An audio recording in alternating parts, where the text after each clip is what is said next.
Listen to me now. Everybody in here, under the sound of my voice, has either been through a wilderness, is in a wilderness, or will walk into a wilderness.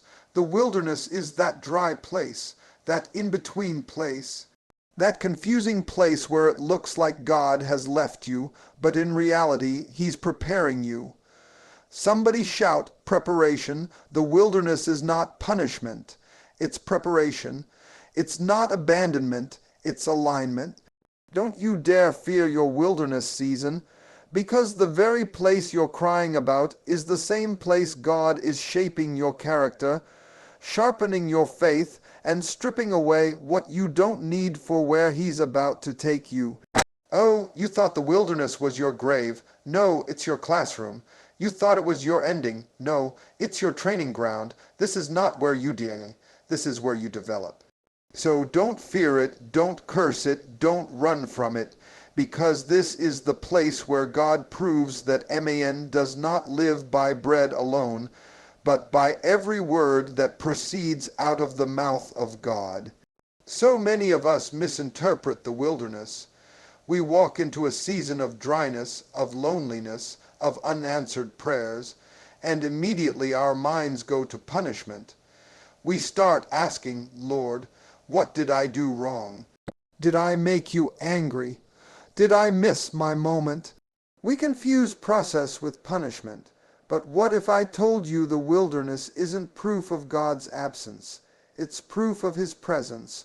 What if I told you the wilderness doesn't mean you're out of God's will, but right in the middle of it? Look at Jesus. The Bible says He was led by the Spirit in the wilderness. Did you catch that? He wasn't tricked into it. He wasn't trapped into it. He was led into it. That means the wilderness wasn't the devil's idea. It was God's classroom.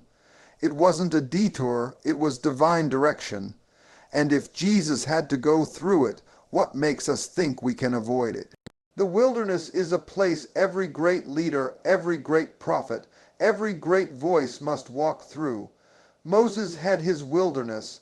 Elijah had his wilderness, Israel had their wilderness, and Jesus Himself endured His wilderness. So don't think you're cursed because you're in one. You're chosen because you're in one. See, the wilderness strips away the noise. It strips away the applause. It strips away the distractions. In the wilderness, you don't have the luxury of options. You don't get to lean on everybody else's opinion. You don't get to depend on people's affirmation. You learn to stand on God and God alone. Because when everything else is gone, when every resource dries up, when every voice goes silent, you'll discover that God is still enough. That's why the wilderness is not punishment, it's preparation. Preparation for what? Preparation for the place you're going. See, God will never put you in a palace until He first tests you in a pasture. He will never trust you with the microphone until He first sees how you handle the silence. He will never give you the crowd until He sees what you do in the cave. Because if you can't trust Him when it's just you and Him, you won't be able to trust Him when the spotlight is shining and the pressure is on. The wilderness develops endurance. It teaches you discipline. It produces something in you that comfort never could. Anybody can shout when everything's going well, but can you worship when you're hungry? Can you praise when you're misunderstood? Can you lift your hands when the manna hasn't fallen yet? That's the power of the wilderness. It teaches you how to hold on when everything in you wants to let go. And hear me, God doesn't waste wilderness seasons. Every tear, every test, every lonely night, every confusing day, it's all part of the training. The wilderness is God's gymnasium, where your faith is exercised, where your spirit is stretched, where your dependence on Him is strengthened. Without the wilderness, you would walk into the promise too immature, too fragile, too dependent on the wrong things. But with the wilderness, you walk into your destiny with scars that remind you of where you've been and strength that prepares you for where you're going. So the wilderness is not God punishing you. It's God preparing you for something so big that if you saw it now, it would scare you.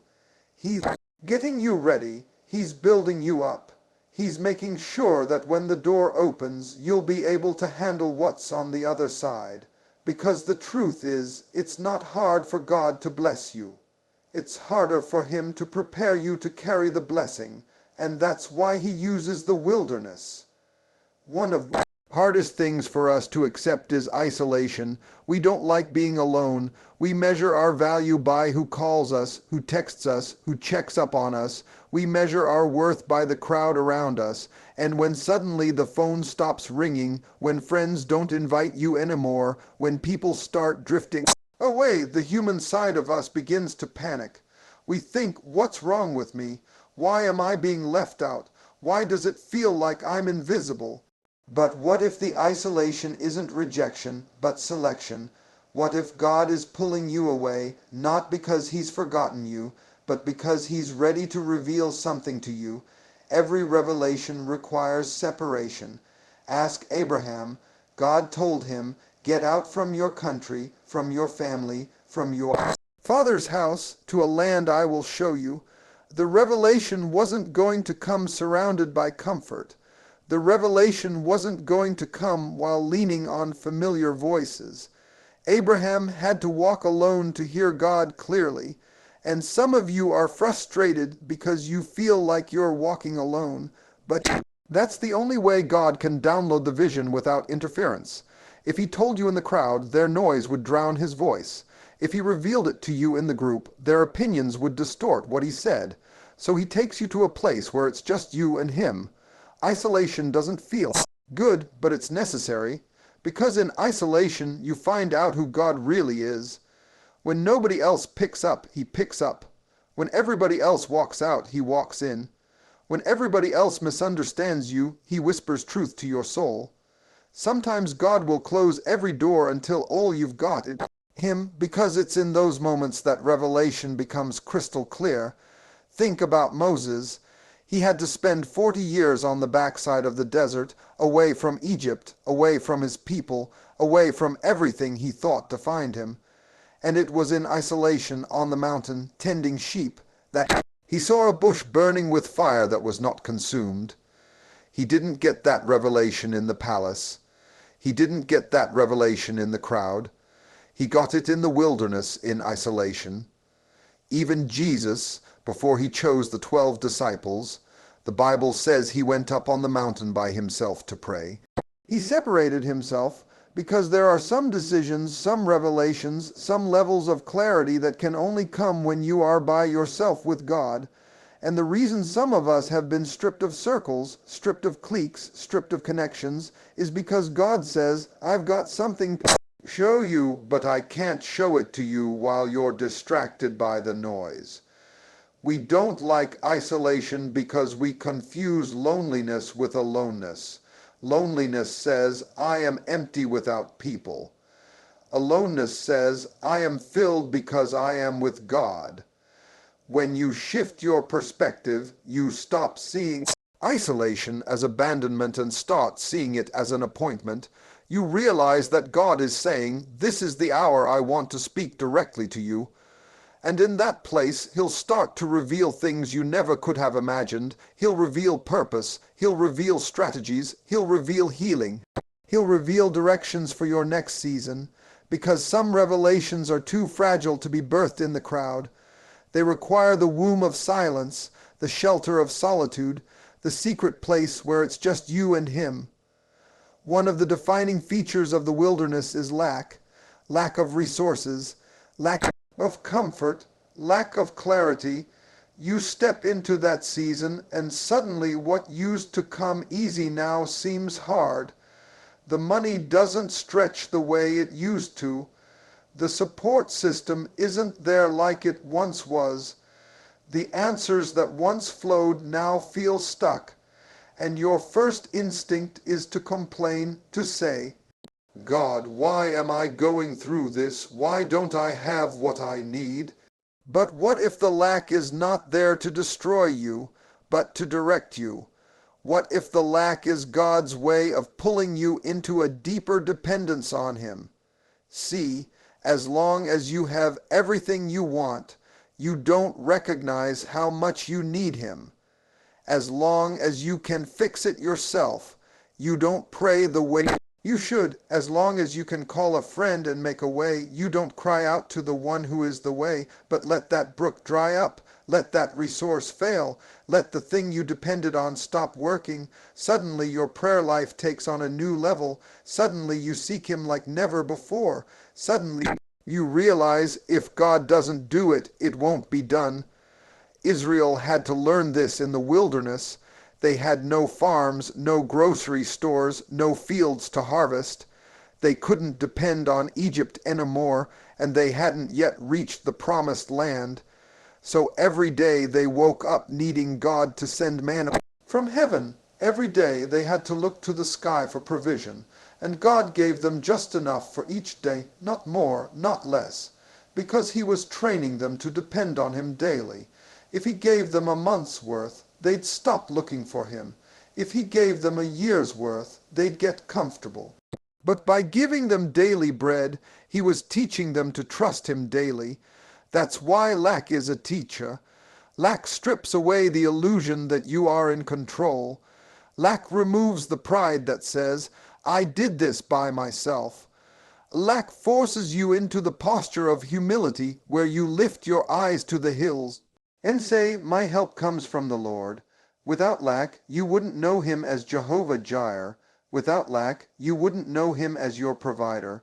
Without lack, you wouldn't know he could open doors nobody else could open. Think about Elijah at the brook of Cherith. He had no food, no harvest, no storehouse, and yet God fed him with ravens. That lack was really revelation. It showed him that God doesn't need conventional resources to sustain you. He can send birds to feed you. He can bring water from a rock. He can turn your nothing into enough. But you would never discover that if you never went through lack. So the wilderness lack is not your enemy, it's your tutor. It teaches you how to walk by faith and not by sight. It teaches you how to lean on the everlasting arms. It teaches you that your survival is not tied to a paycheck, not tied to people, not tied to position, but tied to the God who owns the cattle on 1,000 hills. And when you come out of that wilderness, you come out stronger because you know that if he provided for you when you had nothing, he will surely provide for you when you have something. One of the most difficult realities about the wilderness is that it's a place of stripping. You don't walk into the wilderness fully clothed in comfort, carrying everything you had in Egypt, and still expect to make it to the promise. The wilderness has a way of pulling things off of you: attitudes, attachments, addictions, relationships, habits, even mindsets that cannot survive where you're going. God uses the wilderness like a refining fire, burning away the excess weight, because he knows you can't step into your destiny carrying everything you're carrying right now. That's why it hurts so bad. The wilderness is not just about where you are. It's about what you're losing. It feels like God is taking too much. It feels like too many doors are closing. It feels like too many people are walking away. But the stripping is necessary because you can't shift into your next season looking like your last one. He's not punishing you, he's pruning you, and pruning always feels like loss until you see the fruit it produces. Israel left Egypt with gold, with silver, with livestock, with everything they thought they needed. But when they got to the wilderness, God showed them he wasn't interested in what they carried out of Egypt. He was interested in what he was forming in them for Canaan. Egypt represented bondage, and some of what they carried out of there still carried Egypt's smell. So the wilderness became a place of detox. It stripped away their dependency on Pharaoh, stripped away their slave mentality, stripped away their idols until all they had left was God and the covenant he made with them. Stripping comes before shifting. Before Elijah could shift into his prophetic destiny, he had to be stripped of his dependence on the brook and the ravens. The brook dried up and the ravens stopped coming. It wasn't that God abandoned him. It was that God was shifting him. But before he could shift him, he had to strip him, because you can't shift into Zarephath until you've been stripped at Cherith. You can't walk into overflow until you've learned to trust God in emptiness.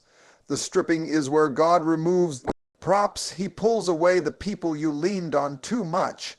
He cuts off the resources you thought would always be there. He closes the doors you thought were permanent, and you stand there saying, "Lord, why are you taking so much from me?" But what looks like subtraction is really multiplication in disguise. He strips you not to leave you empty, but to prepare you for a shift you couldn't handle otherwise. Think about Job. He was stripped of his possessions, his health, even his relationships. But after the stripping came a shifting. God restored him double for his trouble. But if Job had never been stripped, he never would have been prepared for the double portion. The wilderness stripping is not the end, it's the transition into something greater. So every time you feel the stripping, remind yourself there must be a shift coming. Every time you feel like too much is being taken, recognize that God is making room for what He is about to give. Because the truth is, if you still had everything you lost, you wouldn't have space for what God is about to release. The stripping is uncomfortable, but it's the bridge to your shifting. The mistake many people make in the wilderness is thinking it's permanent. They see the dry land, they feel the emptiness, they taste the struggle, and they say to themselves, "This is it. This is where my story ends." But the wilderness was never meant to be your grave. It was always meant to be your bridge. A bridge is not where you settle. It's what you cross to get to the other side. And the wilderness is God's bridge to move you from where you were into what He promised. Israel didn't leave Egypt to die in the desert. They left Egypt to inherit a land flowing with milk and honey. The wilderness was the in-between space, the transitional space, the bridge between slavery and freedom, between bondage and blessing. But here's the challenge with the bridge. It doesn't feel like the beginning anymore, and it doesn't look like the end yet. It feels like suspension. You're no longer who you were, but you're not yet who you're going to be. That's why it's so uncomfortable. That's why it's so stretching. But if you can endure the bridge, you can embrace the promise. Every bridge requires faith to cross. The children of Israel had to walk through a Red Sea that God parted for them. That sea wasn't their final destination. It was their bridge. It was proof that God could make a way where there was no way. And when you look back on your life, you'll realize the hardest places, the darkest seasons, the moments that felt unbearable, were really bridges. Bridges that carried you from one level of faith to another. Bridges that carried you from one chapter of your life into the next. Bridges that carried you from weakness into strength, from despair into hope, from defeat into victory. And don't miss this. The wilderness bridge is not just about relocation. It's about transformation. It's not only about moving you geographically or situationally. It's about changing you internally. Because you can't walk into the promised land with the mindset of a slave. You can't walk into abundance with the mentality of lack. You can't walk into destiny with the same insecurities and fears you had in Egypt. So the wilderness becomes the bridge where God reshapes you, rebuilds you, and redefines you. Look at Jesus again. Before He launched His ministry, before He performed miracles, before He called disciples, He walked through the wilderness. That wilderness was His bridge between baptism and breakthrough. The Father had already declared, "This is my beloved Son, in whom I am well pleased." But before the world could see His power, He had to walk across the bridge of testing, and when He came out of the wilderness, He came out in the power of the Spirit. That means the wilderness didn't weaken Him, it prepared Him. The wilderness didn't block Him, it bridged Him. That's why you can't curse the wilderness. If you despise the bridge, you'll never taste the promise. If you give up in the wilderness, you'll never walk into the land God has set aside for you. The wilderness is not forever, it's a passageway. It's the place where God proves Himself faithful, where He shows you His power, where He strips away what can't go with you, and where He prepares you to step into what's already yours. The wilderness is the uncomfortable proof that your promise is on the way.